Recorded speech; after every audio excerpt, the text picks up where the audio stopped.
Alors, justement, je vais commencer par une introduction un petit peu improvisée, puisqu'en fait, j'avais très envie de rebondir sur ce qui s'est dit ce matin, puisque ce matin, on a abordé, à un moment donné des débats, la question des équipes spécialisées Alzheimer. Et justement, aujourd'hui, moi, je souhaitais parler de ces équipes-là, qui sont assez nouvelles dans le secteur du maintien à domicile. Et je voulais indiquer qu'effectivement, on a parlé des difficultés d'évaluation, du manque d'évaluation et de retour sur les expériences menées. Pour vous situer un petit peu les choses, donc moi j'interviens sur le 93 en Seine-Saint-Denis et nous étions à l'origine dans les 39 équipes expérimentales en France, donc 2008-2009. Dès la première expérimentation, l'ensemble des équipes a fait remonter ce besoin d'évaluation. Donc c'est pas quelque chose, c'est plutôt quelque chose qui est vécu comme un manque aujourd'hui. C'est un retour sur ce que l'on fait. Comment peut-on évoluer si nous-mêmes on a du mal à savoir un petit peu ce que donne le travail de terrain? Et puis, donc, je vais dans le même sens que la personne de ce matin. Après, j'aurais un petit bémol, c'est que ce projet est jeune. On ne peut pas dire qu'au bout de 2 années, on puisse tirer des conclusions encore peut-être très figées. Ce projet est jeune. J'avais juste envie de dire, voilà, laissons-le peut-être vivre un petit peu avant de tirer trop de conclusions sur l'efficacité ou pas de telles équipes et de toute thérapie non médicamenteuse. Et puis, bon, je vais vous exposer un petit peu rapidement ce que sont ces équipes-là, et puis en quoi ça nous pose des questions d'éthique, effectivement, au domicile, en quoi ça positionne aussi ces équipes-là dans un domaine qui est celui de l'intime. Alors, c'est une proposition, parmi les propositions plurielles, et ça, je veux vraiment insister, puisque, donc, comme on le disait à la Fondation, on a beaucoup d'autres types d'expériences, et ça n'en est qu'une parmi d'autres, dont je vous parlerai. Alors, rappel peut-être sur le fonctionnement des équipes Alzheimer. Alors, pour resituer les choses, c'est le plan Alzheimer 2008-2012 dont on a tous déjà beaucoup entendu parler aujourd'hui, la mesure 6, qui prévoit la mise en place d'une prise en charge adaptée à domicile afin de permettre à la personne malade de continuer à vivre à son domicile, et j'insiste bien, si elle le désire. La mesure 6 du plan Alzheimer était prévue pour que les SIAD, les services de soins infirmiers à domicile, ou les SPASAD, qui sont donc des services polyvalents, qui allient aide et soins à domicile, et la possibilité de recourir à de nouveaux professionnels afin de renforcer la prise en charge à domicile des personnes atteintes de la maladie d'Alzheimer ou de maladies apparentées. Alors c'est important cette notion-là parce que pour avoir accompagné depuis quand même un certain nombre d'années des équipes au domicile, aussi bien de soignants que d'aide à domicile, c'est vrai qu'on a vu avec cette mesure-là apparaître de nouveaux métiers pour nous, puisque sur les SIAD, les psychomotriciennes, par exemple, étaient plus que rares. Et elles ont apporté, je pense, un regard nouveau, et je tenais à le dire ici, puisqu'on n'a pas toujours l'occasion de pouvoir en parler. Alors, le contexte, c'est bien entendu sur prescription médicale que le médecin traitant ou le médecin de la consultation mémoire va faire une prescription pour des actions qui concernent des soins d'accompagnement et alors vous m'excuserez du terme, mais c'est celui de la loi, de réhabilitation sociale exclusivement individuelle. Généralement, c'est une intervention par semaine par patient, parfois en binôme psychomotricien et assistant de soins gérontologiques, et donc un des nouveaux métiers aussi liés à ces équipes Alzheimer. Ce sont 12 à 15 séances par patient, limitées dans le temps, généralement autour de 3 mois, avec une possibilité de renouveler l'année d'après, si nécessaire, une autre intervention. Et donc, la durée d'intervention est généralement assez courte, 1 heure, trajet compris, nous disait au départ donc, le projet. Et les publics concernés, là également, malades diagnostiqués Alzheimer ou maladies apparentées à des stades légers à modérés de la maladie. J'insiste sur ce point parce qu'effectivement, le recul que l'on peut avoir au bout d'un petit peu plus de 2 ans, c'est que ce n'est pas adapté à tous les cas de figure, loin s'en faut.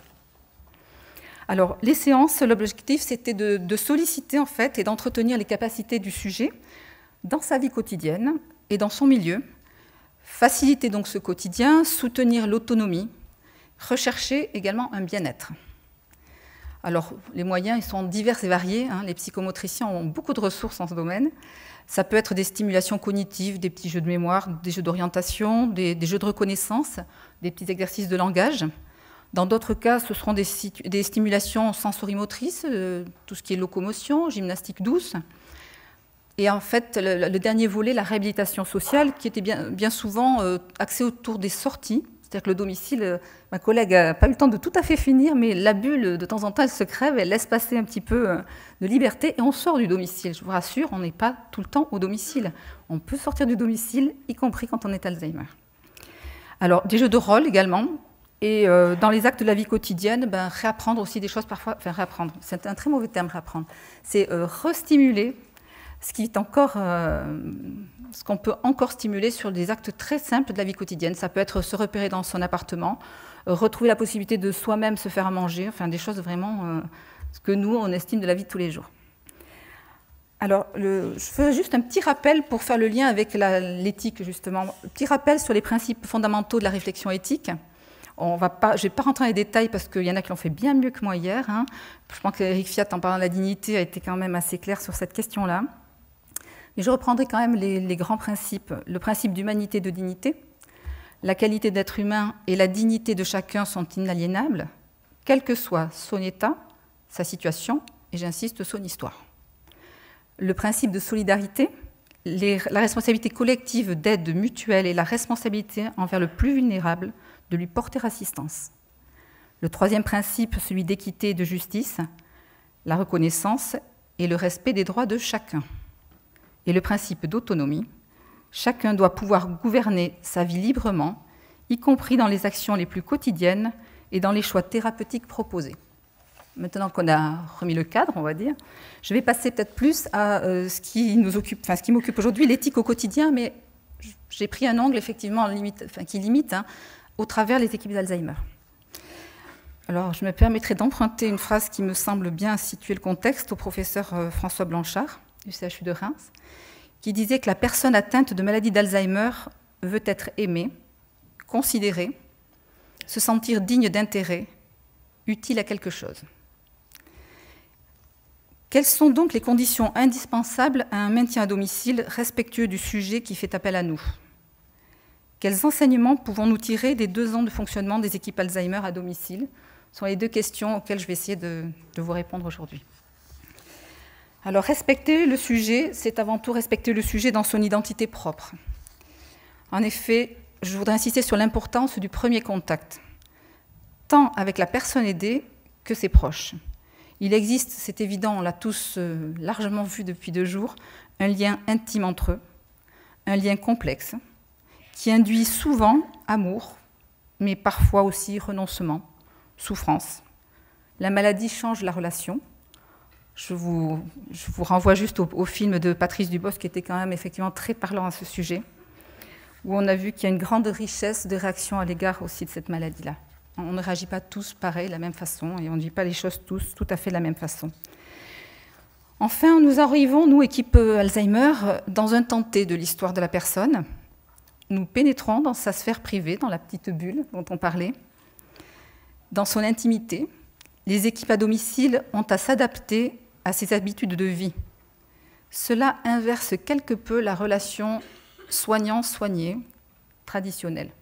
Le fait d'être au domicile, j'insiste un petit peu, mais me semble poser différemment cette relation du soignant au soigné. C'est le soignant qui va aller dans la sphère, dans l'intime de l'autre. À la différence d'un certain nombre d'établissements où, malgré tout, le soignant est c'est un petit peu lui qui mène la danse. Bon, je ne vais peut-être pas faire plaisir à tout le monde, mais il y a un peu de ça. Le deuxième point qui nous semble important, c'est reconnaître le sujet dans sa situation de malade. Alors, les équipes Alzheimer ont effectivement à tenir compte aussi de cette dimension-là, et notamment à évaluer les facultés qui peuvent être mobilisées ou pas, les limites du sujet, ses appréhensions également. Elles ont avant tout à encourager et valoriser ce que le sujet peut faire encore. Former des équipes d'intervenantes, c'est également reconnaître au sujet dans sa situation de malade, lui reconnaître des droits. Il a le droit d'avoir des équipes formées, des équipes pluridisciplinaires, constituées donc dans le cas des équipes Alzheimer, je vous l'ai dit, de psychomotriciens, d'ergothérapeutes dans d'autres cas, d'assistants de soins en gérontologie, d'infirmiers coordinateurs. Il est essentiel que tous ces professionnels aient été formés spécifiquement sur la maladie d'Alzheimer. Enfin, reconnaître le sujet dans sa situation de malade, c'est également adapter continuellement les soins. Les réunions hebdomadaires interdisciplinaires permettent ce réajustement des interventions. On l'a dit à plusieurs reprises ce matin encore, la maladie, elle bouge, elle change d'un instant à un autre, d'un jour à un autre. Les réactions ne sont pas les mêmes. Il faut avoir la capacité de s'adapter. Respecter le sujet, c'est également l'entendre, entendre le sujet. On l'a beaucoup dit ces 2 derniers jours également. Mais c'est savoir aussi, me semble-t-il, l'éclairage donc de ces 2 ans d'équipe Alzheimer, c'est savoir créer les conditions de l'échange. Le regard porté par le soignant peut être source d'angoisse ou de réconfort. Il faut savoir se baisser pour être à hauteur du regard de l'autre. C'est également prendre le temps de décrypter le non-verbal. Tout ce que le corps de l'autre nous dit, au-delà des mots, les attitudes nous parlent. La prostration, l'agrippement, qui n'a pas eu lors d'une visite une personne qui lui saisit la main et qui ne la lâche plus, qui vous tire vers lui pour vous embrasser. On est au domicile des gens et il y a ce rapport aussi, j'ai envie de dire, physique. Et nos équipes Alzheimer ont aussi à assumer tout ça et à accompagner tout ça. Et puis entendre le sujet, c'est aussi laisser du temps pour que les choses se disent, que les goûts et également les dégoûts puissent s'exprimer, que peu à peu, un projet de soin émerge. Alors je mettrais bien soin entre guillemets, parce que bien souvent on parle plutôt nous d'un projet de vie, même si c'est sur un temps court, vous l'avez compris, 3 mois c'est court, mais c'est quand même déjà un projet qu'on construit même pour 3 mois. Alors c'est également rassurer la personne aidée. Quand on va au domicile, on a ce rôle de réassurance constante. On l'a vu, les choses s'oublient, les réalités de la veille ne sont plus tout à fait les mêmes le lendemain. Et il est important de savoir créer un environnement sécurisant. En ce sens, je pense que la formation des ergothérapeutes ou des psychomotriciens nous a apporté un vrai plus au niveau de nos équipes à domicile, en ayant cette attention particulière au lieu de vie, à l'appropriation de ce lieu par la personne. Se donner les moyens également de la sérénité. Ça paraît peut-être idiot, mais on n'insiste jamais assez sur l'importance de préparer, d'organiser les activités à l'avance. C'est-à-dire que quand on a une personne Alzheimer accompagnée, on n'improvise pas. Je vous ai dit tout à l'heure, il faut s'adapter, oui, mais ça ne veut pas dire on ne prépare rien et on y va en live. Ce n'est pas vrai. Au contraire, je pense qu'il faut vraiment sécuriser et rassurer. Et puis, c'est enfin être bienveillant en restant attentif aux besoins affectifs exprimés, aux rituels, et aussi en sachant entendre parfois les peurs. Enfin, ça soulève encore une autre question éthique importante, mais qui va peut-être là plus largement parler à des personnes qui ne sont pas forcément en équipe Alzheimer, mais sur des équipes de soins. C'est prendre soin d'eux, mais sans pour autant faire de l'autre un objet de soin. Éviter de faire à la place d'eux. Combien de fois, moi en tant que directeur, j'entends « Ah oui, mais je le fais parce que ça va plus vite ». Ou « Ah oui, mais là, c'est plus possible, elle est trop lente ». On parlait du temps ce matin. Le temps, c'est vraiment le pivot de toutes nos interventions. Ce temps-là, il faut savoir le laisser. Il faut savoir éviter de faire à la place, c'est évident, tout en restant quand même attentif aux capacités mobilisables. Il ne faut pas tomber d'un extrême à l'autre. On est obligé de tenir compte aussi de ce qu'il est possible de faire, sans quoi on met la personne aussi en difficulté. Alors c'est également prendre soin sans faire à la place, c'est aussi laisser la place à l'expression du sujet, à son langage du corps, au regard, au toucher. C'est maintenir des repères. Alors là, j'insiste un tout petit peu parce que très souvent, dans les premiers contacts, notamment avec la famille, la personne a tendance à vouloir devancer un peu, dans son inquiétude, à vouloir parler à la place de la personne et dire, quand on leur demande par exemple quel âge ils ont, alors c'est toujours une question qui est assez intéressante parce qu'il y a des réactions très très différentes et avec une vraie logique à chaque fois. Et quand la famille dit « mais non, tu sais bien que tu n'as pas 35 ans », quand la personne dit « oh, j'ai 35 ans, oui, avec beaucoup d'assurance, mais non, tu sais bien ». Ou alors quand un soignant nous dit « mais oui, il faut se laver ». Il faut se laver, il y a des fois où ça n'a aucun sens pour une personne. Alors là, pas seulement d'ailleurs pour des personnes d'Alzheimer, mais particulièrement pour une personne d'Alzheimer. Il faut, c'est parfois des notions un peu floues. Alors il faut aussi, et ça j'avais envie d'insister, savoir prendre des risques, mais des risques concertés. Il est souvent nécessaire, au domicile, de mesurer le risque encouru et d'en accepter une part. Jusqu'où peut-on, veut-on sécuriser le domicile ? Quelle part de risque est-on prêt à prendre ? Nous, institutions, nous, familles, nous, société civile. Je vais faire très très vite, je ne vais pas aller beaucoup plus loin, je vais laisser ces questions là ouvertes, mais c'est des vraies questions pour nous au quotidien. Enfin, les équipes Alzheimer nous ont ouvert sur un point important qu'on connaissait aussi, mais elles ont remis un nouvel éclairage là-dessus, c'est aussi créer du lien, de la coordination. L'ESA est un maillon de la chaîne de l'accompagnement. L'aspect ponctuel des interventions place l'ESA au centre d'un accompagnement conjoint, élément du réseau local d'accompagnement. Nous ne sommes pas un électron libre, nous faisons partie d'une histoire, comme je l'ai dit, de la personne, avec aussi tout un tas d'intervenants autres. Il y a un avant et un après ESA. L'équipe a pour rôle d'assurer des liens étroits avec les partenaires du domicile, au sens très large. Alors on a parlé d'aidants familiaux, d'accompagnants familiaux, le voisinage, le médecin traitant, les aides à domicile, les soignants, l'accueil de jour parfois, la plateforme de répit. Enfin, on le voit, il y a toute une nébuleuse d'intervenants autour d'une personne à domicile. Cet échange régulier avec les partenaires permet d'éviter l'épuisement des équipes.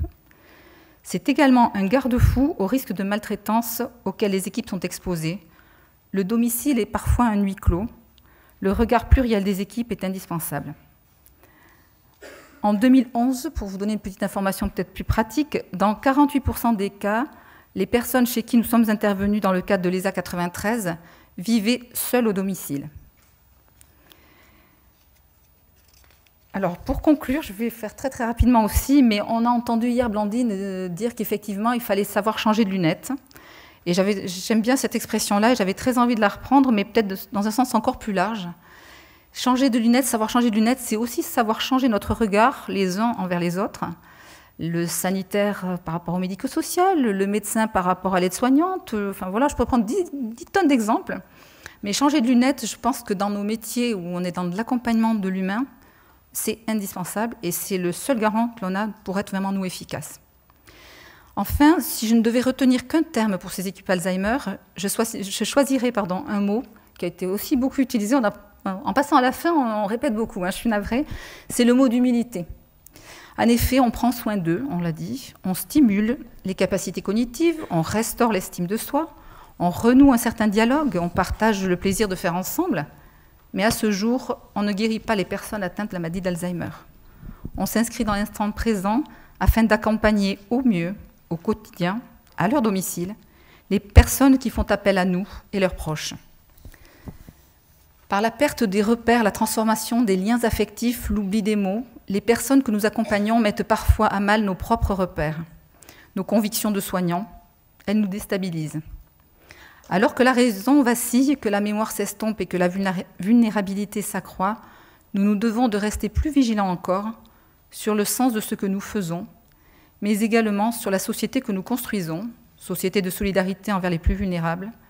Comment imaginer le prendre soin sans s'interroger sur le sens et les valeurs qui guident notre action. J'arrêterai là, parce que je pense qu'il y a... Merci beaucoup.